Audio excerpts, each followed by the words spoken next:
Halo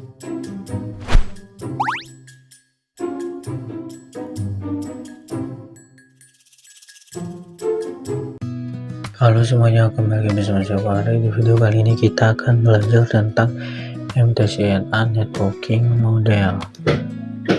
Nah, materi yang akan kita pelajari ada konsep, lalu TCP/IP model, encapsulation dan decapsulation, lalu ada OSI layer model.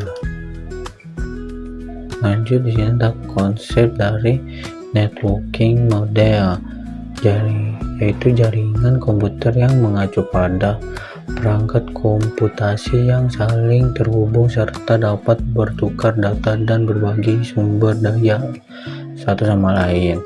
Untuk terjalinnya proses bertukar data tersebut diperlukannya aturan yang didefinisikan sebagai kumpulan komputer agar bisa saling berkomunikasi.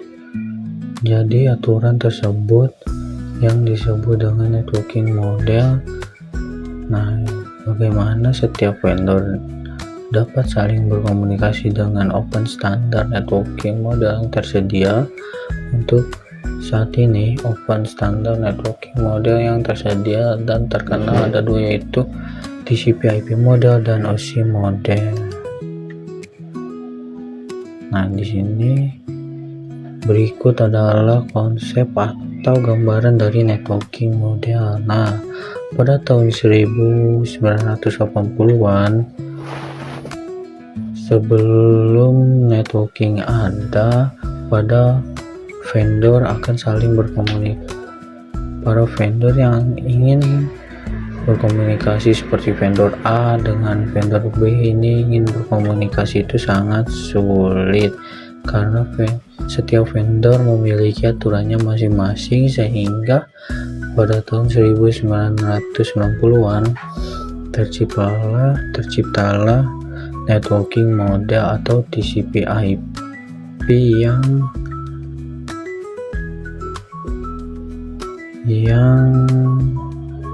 digunakan untuk saling berkomunikasi antar vendor A juga vendor B yang sudah disepakati secara bersama. Lanjut, di sini ada TCP/IP model. TCP/IP model merupakan jenis networking model yang saat ini umum digunakan. Jadi TCP/IP ini mendefinisikan suatu protokol agar antar komputer itu bisa saling berkomunikasi. Untuk membantu dalam memahami setiap networking model itu dipecah menjadi beberapa bagian kecil yang disebut sebagai layer seperti ini. Lalu secara dokumentasi, TCP/IP model terdiri dari 4 layer, namun penerapan dalam real network TCP/IP model lebih mudah untuk dibagi menjadi 5. Nah, contohnya seperti ini. TCP/IP original itu ada 4 seperti application, transport, internet, dan link. Sedangkan pada update di TCP/IP yang baru itu ada 5, yaitu application masih sama, lalu transport masih sama, sedangkan internet itu berubah menjadi network, sedangkan link itu dipecah menjadi 2, yaitu data link dan physical. Nah, lanjut, di sini ada TCP/IP application layer. Application layer berfungsi sebagai antar muka dengan aplikasi, mengatur bagaimana aplikasi dapat mengakses jaringan dan kemudian membuat pesan-pesan berskala. Di antara contoh service pada application layer itu seperti HTTP, POP3, SMTP, IMAP, SSH, dan lain sebagainya. HTTP juga digunakan ketika kita mengakses suatu web server. Contoh seperti klien ingin merequest website.com ke web server, lalu web server akan mengirimkan HTTP header seperti data, lalu mengirimkan more data, mengirimkan data lagi ke klien seperti itu. Lanjut, di sini ada TCP/IP application layer. Fungsi dari transport layer adalah menyajikan atau memberikan service ke application layer. Transfer data. Untuk transfer layer terdapat dua protokol yang sering digunakan, yaitu TCP dan UDP. Protokol TCP dan UDP. TCP lebih diandalkan karena digunakan untuk IP karena support error checking, sedangkan UDP lebih cepat mengirimkan data dibanding TCP. UDP juga digunakan untuk video streaming, games, dan aplikasi lain yang membutuhkan kecepatan data yang maksimal. Lanjut, di sini TCP error recovery. Contohnya seperti klien request website.com ke web server, lalu mengirimkan TCP send quest 1 HTTP header, lalu mengirimkan data, lalu mengirimkan TCP send quest 2 more data, namun yang send quest 2 ini itu tidak sampai ke klien, lalu di TCP send quest 3 more data itu berhasil mengirimkan ke klien. Nah, dari klien ini akan menanyakan kenapa send quest 2 nya ini tidak terkirim. Jadi dia akan mengirimkan send quest yang keduanya. Nah, lanjut, TCP/IP network layer. Network layer hanya terdapat satu contoh, yaitu IP. Nah, jadi IP itu menyediakan dua fitur yang sangat penting, yaitu addressing dan routing, yang dimana berfungsi untuk menangani konektivitas dan pembelian jalur. Setiap perangkat jaringan memerlukan alamat unik di jaringan. Nah, yang pertama yaitu addressing adalah proses pemberian identitas atau alamat unik berupa angka ke setiap perangkat agar bisa saling terhubung dan berkomunikasi dalam satu jaringan komputer. Lalu ada routing. Routing adalah salah satu fitur yang tersedia pada IP di bagian network layer yang bekerja layaknya kantor pos mencari rute tercepat untuk sampai tujuan. Nah, TCP/IP data link dan physical layer. Data link layer yaitu data link layer yang mendefinisikan protokol yang dibutuhkan pada physical layer. Salah satu fitur pada data link layer ialah FCS atau Frame Check Send Quest, yaitu Error Detection Mechanism, hanya mendeteksi error tanpa recovery. Lalu ada addressing. Yang digunakan pada data link layer adalah MAC address.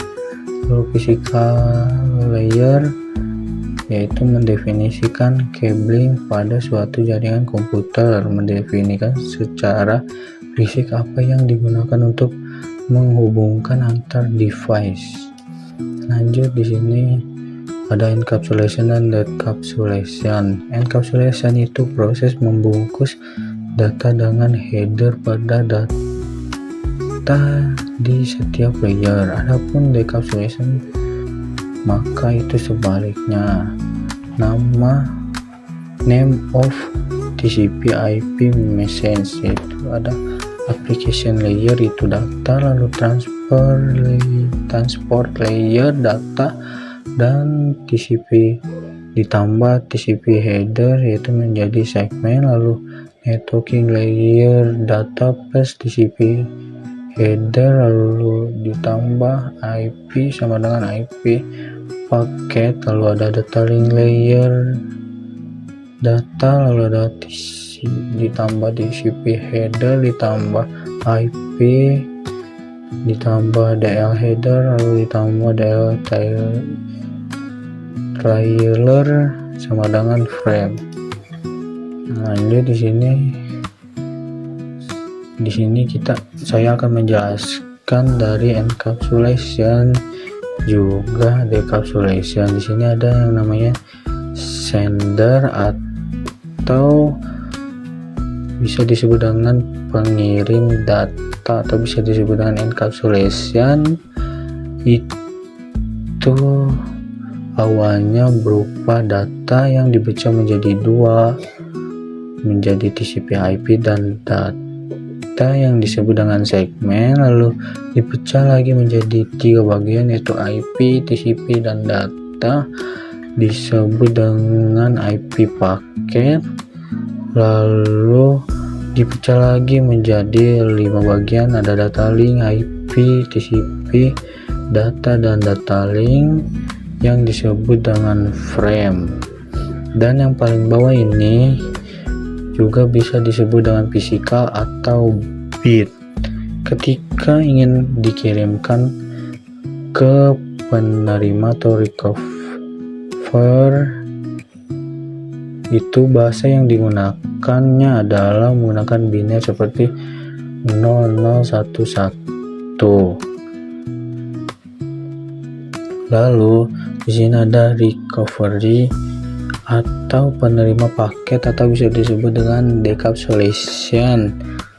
Itu kebalikannya dari encapsulation, jadi dia berawal dari data link, IP, TCP, data link, lalu dikompres menjadi 3 bagian, jadi IP, TCP, dan data, lalu dikompres lagi menjadi 2 bagian, dari TCP dan data link, lalu dikompres lagi menjadi data. Nah, lanjut. Di sini ada konsep OSI model. Untuk saat ini model yang sering digunakan hanya TCP/IP, karena TCP/IP lebih dominan dibanding OSI layer. Namun OSI layer biasa dipelajari karena mudah dipahami. Sebelum networking model ada, setiap vendor membuat atau memiliki network modelnya masing-masing. Karena setiap vendor memiliki networking model yang berbeda-beda, maka komunikasi antar vendor lainnya sulit dilakukan. Jadi usaha untuk membangun suatu jaringan komputer sangat besar. Nah, upaya agar tetap bisa berkomunikasi dengan baik antara vendor yang lainnya itu dengan sertifikasi minimum oleh ISO atau International Organization for Standardization pada tahun 1984, yaitu dengan nama OSI atau Open System Interconnection atau bisa disebut dengan OSI 7 layer model. Lanjut, di sini ada OSI model atau layers. Model layer terdapat 7 lapisan layer pada model OSI. Pertama itu ada application layer, lalu yang kedua ada presentation layer, lalu yang ketiga ada session layer, lalu keempat transport layer, yang kelima network layer, yang keenam data link layer, yang ketujuh itu physical layer. Nah, lalu di sini ada upper layer atau berkaitan dengan user interface, data formatting, dan communication session. Ada dari 1 sampai 4 seperti ini. Di OSI itu ada physical, data link, networking, dan transport. Lalu di TCP/IP juga sama, yaitu physical, data link, networking, dan transport. Nah, nama dari physical di OSI itu bisa disebut dengan bit, lalu data link itu bisa disebut layer 2 protokol data unit, lalu networking bisa disebut layer 3 protokol data link, yang keempat itu transport disebut layer 4 protokol data unik. 3 ini itu dari 2 sampai 4 ini itu disebut layer urutan keberapa, terus protokol data unit. Sedangkan di TCP/IP itu Nama lain dari fisika itu bit, lalu nama kedua data link itu ada frame, lalu yang ketiga network itu nama lainnya IP paket, lalu yang keempat transport itu nama lainnya itu segment. Lalu di sini ada lower layer, berkaitan dengan bagaimana data itu mengalir dari 5 sampai 7, berarti 5 ini sampai ke 7. Di OSI itu ada session layer, presentation, dan application. Nah, nama lainnya itu juga sama seperti data link, network, dan transport, yaitu layer, terus angka dari layer berapa, lalu ada protokol, data unit. Sedangkan di TCP itu cuman satu, yaitu application, tidak dipecah seperti OSI yang ada 3, yaitu application, presentation, dan session. Nah, seperti itulah penjelasan dari saya. Mohon maaf jika ada kesalahan kata. Terima kasih.